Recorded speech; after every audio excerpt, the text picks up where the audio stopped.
After Effects just got Cinema 4D's best trick. Independent developers are patching every hole Adobe left behind, and the director who made District 9 just bet an entire studio on AI filmmaking. It's Motion Mondays, and welcome to Masterpiece Theater. Today, a classic.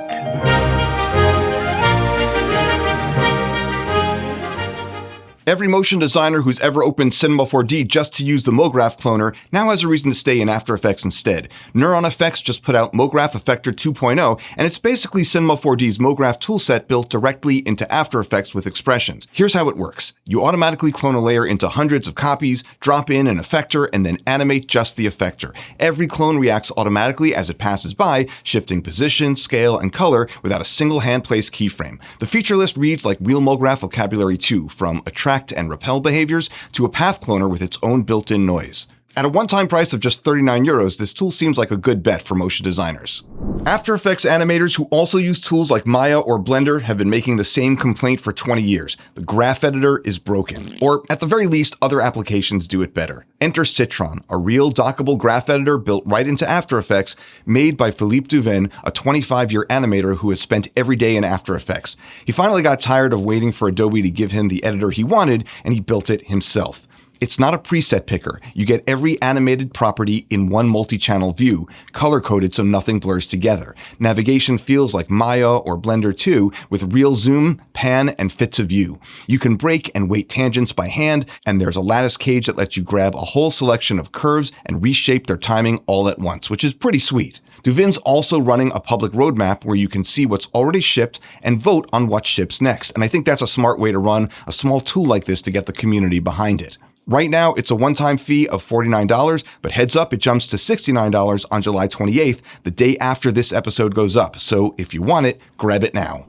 Now for some School of Motion news. This Thursday, July 30th, for All Access members, we're running a portfolio review at 2 p.m. Eastern, where we'll give you feedback and help you improve the presentation of your work. Then on August 5th, we've got our community office hours, a small live session where students can bring course questions straight to our TAs. And then on August 13th, we have a live Unreal Engine workshop with Jonathan Winbush. Don't forget to check out his new course, Unreal Engine for Broadcast Design, where you'll learn how to use Unreal Engine's real-time broadcast design workflow to build polished 3D motion graphics packages. All of this is included in our All Access program, so it's a great time to join. Stay on top of everything new on the horizon at schoolofmotion.com/coming soon. Pre-composing, collecting files, and aligning layers are three things you've probably done a bunch of in After Effects.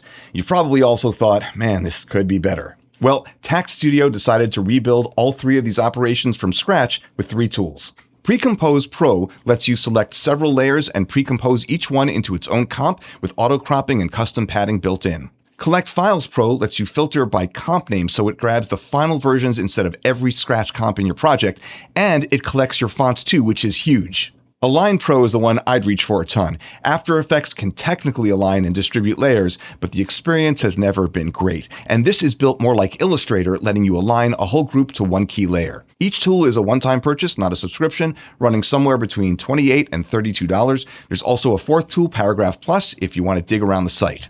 The add grain effect in After Effects looks totally fine, but it runs like it's stuck in molasses. And someone just fixed that problem for about $5. It's called Fast Grain from Element Supply Company, the same studio that's been quietly cranking out plugins like Fast Box Blur and Element Glow. Fast Grain runs as fast as the built-in noise effect, but looks like the painfully slow add grain look that you want. It's got a bunch of additional features like a response curve area to control how much grain appears in different levels of brightness. Before this, your only real professional grain options were Boris FX's Ultra Grain or Red Giant's Renoiser. Both are great, but they are locked behind bigger subscriptions. At $5, this seems like a pretty easy yes by comparison. Now let's look at some cool work. First up, CG artist Baptiste Versier posted a Mercedes Maybach commercial that he led as CG lead, built entirely in Blender. He posted it specifically to push back on anyone still saying that Blender isn't industry standard. The spot itself is high-end, minimal, and moody, all soft light and understated, which is not exactly the look most people picture when they think of free software. Right on the heels of that, Blender itself put out a 5.2 showcase reel running through everything the community has built with the new features. Watching the two back-to-back makes the same point twice. This software keeps getting harder to write off. And then there's Raphael Rao, who's using Octane Renderer's new physical optics material still in alpha. It handles the kind of light behavior, chromatic separation, and real refraction that most renderers just fake, and it looks beautiful. By the way, Octane also runs in Blender. You can grab Raphael's project files by supporting him through his Patreon if you want to dig into how he built these looks himself. Did a Hollywood director just prove that AI filmmaking is finally ready for primetime? Neil Blomkamp, who directed District 9, just put out his first film from a new studio called Barley Studios, a play on his older one, Oat Studios. It's called Nightborne, and it's generated with AI. He didn't do it entirely alone. 32 actors had their likenesses and voices recorded, and several concept artists worked on it too. But he directed it himself, prompt by prompt, and as far as I know, nobody at Blomkamp's level has put themselves behind the wheel like that before. Darren Aronofsky has experimented with AI short films through his company Primordial Soup, but he had a team running it, not himself. Some of the character acting is uncanny valley for sure, but the battle sequences look legitimate, shot in that gritty documentary style that's always been Blomkamp's own unique visual language, back to his early days of his short film Tetraval, which eventually became the feature film Chappie. People are going to say whatever they're going to say about AI in filmmaking, and a lot of that argument is fair, but you cannot argue that many of these shots in Nightborne wouldn't hold up in an actual Hollywood movie. My suggestion, ignore the hype crowd and the angry mob and check it out for yourself and try to be objective. It does get gruesome though. There are zombies, so don't say I didn't warn you. If you've ever hand-built your own bounce and elastic expressions in Cinema 4D, or burned time reversing and realigning keyframes by hand, there's a free plugin that'll do all of that for you. It's called KeyTool Pro from Animators Studio. It gives you a slider-based ease controller with a live preview for bounce and elastic. It also reverses keyframes instantly, lines up timing with one click, and does both across multiple keyframe pairs at once.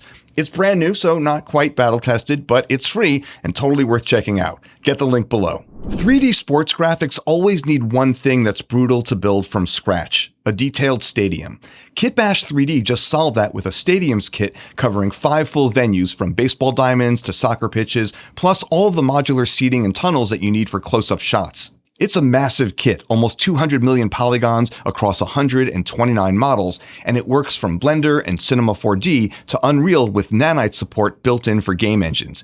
If you do any kind of sports graphics, this is the kind of asset pack that saves you real weeks of work. If you remember, Kitbash and Grayscale Gorilla recently merged, and this feels like the first fusion of what they both bring to the table: environments and motion design tools, and I'm hopeful that we'll see more like it in the future.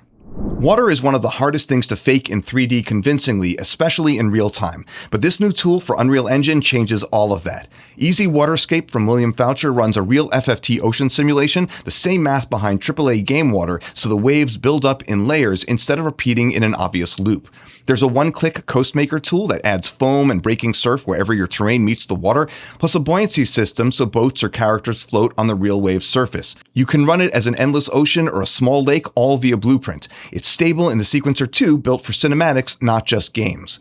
It's not ideal for every situation, and the creator is open about that, but for the majority of your 3D water needs, it looks really good. You can check it out on the Fab Store along with his other tools. Here's another one for Unreal users who universally discover that the built-in lens flares are just not all that. And this is a plugin that people often switch to.